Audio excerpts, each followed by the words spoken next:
Недавно с Москвы, со Сколково, к нам приезжала делегация. Они, когда увидели наши плантации мандариновые, они сказали, что вы не можете, что ли, переработать эту продукцию и из него выпустить другие. И они подали идею из него сделать пудру, сделать цедру, из цедры и из кожуры сделать пудру мандариновую. Вот, и также сделать концентрат. Мы провели свои эксперименты на месте, и у нас получилась вот пудра. Это из кожуры мандарина, а это у нас получилось из жмыхи пудра. То есть, значит, это в основном применяется в парфюмерии, применяется это при изготовлении тортов и разных этих. Ну, а это применяется уже, и жмых применяется в медицине. Это все делается из нестандартных мандарин.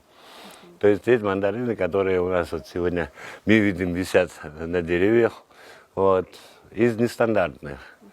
То есть стандартные мандарины мы можем и на рынке продавать, а это нестандартные переработать. По Гальскому району минимум мы выбрасываем помойку до 6000 тонн и более.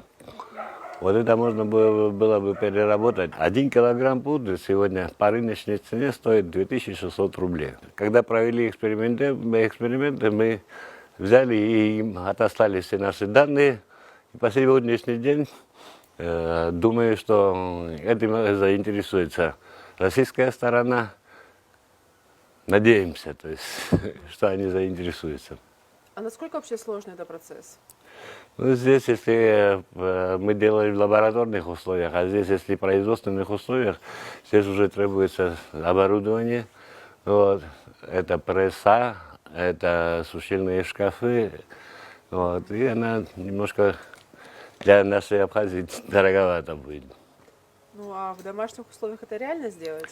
В домашних условиях может любой человек сделать, вот, для того, чтобы выпечки там посыпать пудрой или что, это можно в домашних условиях.